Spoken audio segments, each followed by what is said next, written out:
자, 세무 2급 교재는 304페이지에 가시면 되시고 우리 1번부터 4번까지 네 문제가 지금 나와져 있습니다.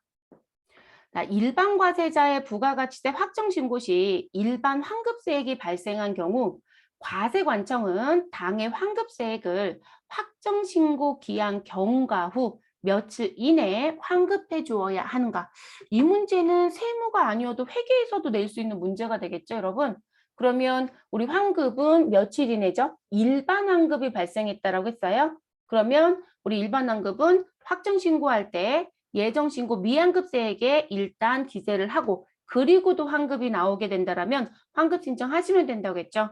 그러면 확정신고 기한 경과 후 우리는 30일이죠. 답은 3번입니다. 뭐 다른 부연 설명할 필요는 없겠네요. 그대로 가져가시면 되는 부분.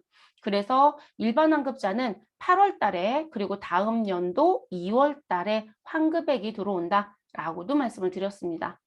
두 번째 문제, 부가가치세법상 조기환급과 관련된 설명 중 옳은 것은? 이라고 묻습니다.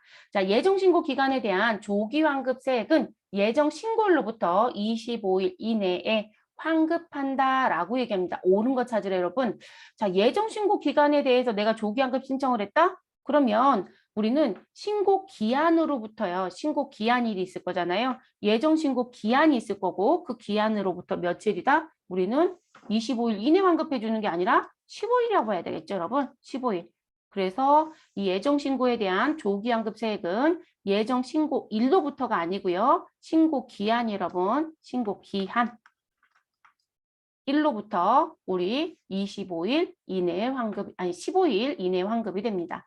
자, 두 번째, 사업설비를 취득하였거나 과세표준에 영세율이 적용되는 경우에는 조기환급 신고를 할 수 있어요, 여러분. 그래서 사업설비는 매입세액 쪽에 고정자산이라는 부분에 기록이 된 정보이고 이 부분은 과세표준이니까 이건 다른 설명 안 해도 되겠네요. 그래서 과세표준에 영세율란이 있었죠, 여러분. 그 안에 금액이 있으면 우리 조기환급이 가능하다. 이렇게 말씀을 드렸습니다. 재무구조 개선 계획을 이행 중인 부분은 부가세 신고서에서 볼 수 있는 건 없다라고 했었고요. 그래서 답은 몇 번이 된다? 옳은 거 2번이 답이 되겠네요.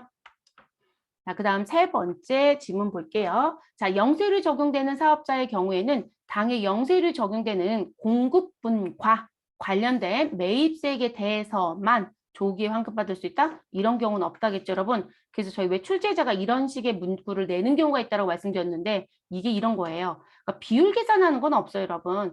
그러니까 내가 과세가 지금 10억이고 영세율이 20억이다. 그럼 매입세액은 우리 무슨 뭐 30억 중에 20억에 해당되는 것만 공제받느냐 그런 게 아니라는 거죠. 그냥 영세율란에 금액이 있으면 우리 설비자산 취득이 있어서 매입세액 중에 고정자산 매입이 있으면 우리 환급금액 전부를 그냥 공제받는 거예요. 이런 비율 계산은 하지 않습니다. 자, 예정신고 기간 중 조기환급 신고를 한 부분은 확정신고에도 신고해야 된다? 그러면 여러분 이중신고가 되는 거 아닌가요? 그쵸? 그래서 우리 확정신고 할 때요. 조기환급 신고한 부분이 있으면 우리 이 부분은 무엇 하셔야 된다? 신고하는 게 아니라 신고해서 제외해야 되는 거죠. 그쵸? 신고 시에 제외해야 합니다. 그래서 예정 신고가 된 게 있었다라면 제외, 조기환급 신고가 된 게 있었다라면 제외하고 확정 신고를 해주시면 되겠습니다. 세 번째 문제로 가겠습니다. 다음 중 부가가치세법상 조기환급과 관련된 설명 중 틀린 것은? 자, 예정신고 기간에 대한 조기환급세액은 확정신고일로부터 15일 이내에 환급해야 된다. 여러분 이건 조금 전에 풀었던 지문이랑 별반 다르지 않죠, 여러분? 답은 1번이네요.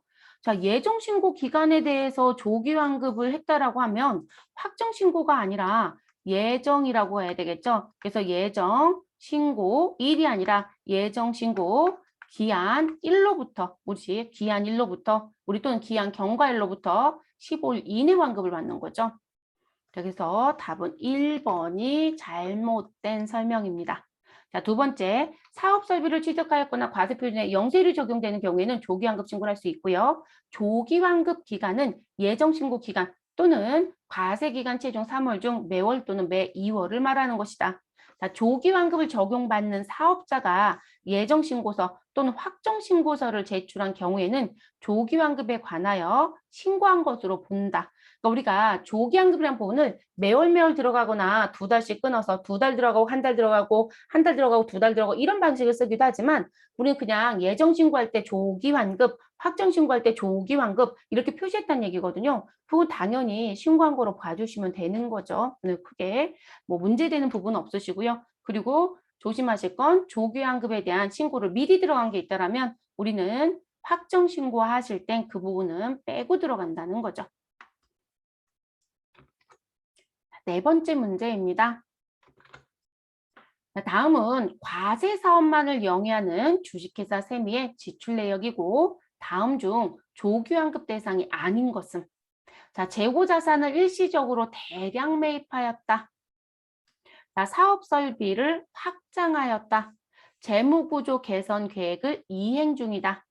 자, 영세율 적용 대상이다.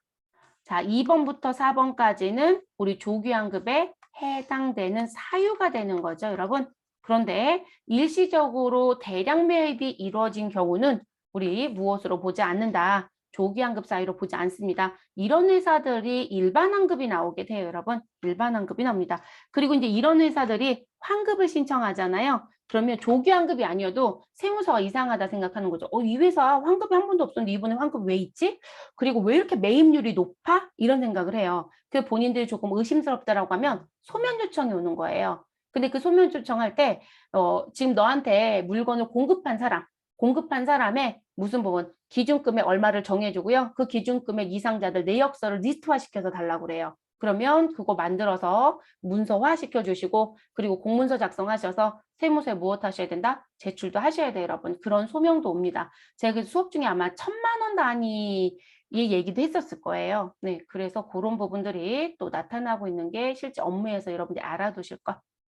자, 이렇게 해서 전산세무 이금 문제도 관련된 문제 다 풀어봤습니다. 그래서 부가가치세 신고 납부 절차는 지금 보시면 그냥 예정신고, 확정신고에 대한 기한이라든지 그리고 조기환급 얘기가 들어왔었잖아요. 그래서 일반환급과 조기환급 구분하는 문제, 그 문제가 주로 나오는 쪽이다라고 봐주시면 되겠습니다.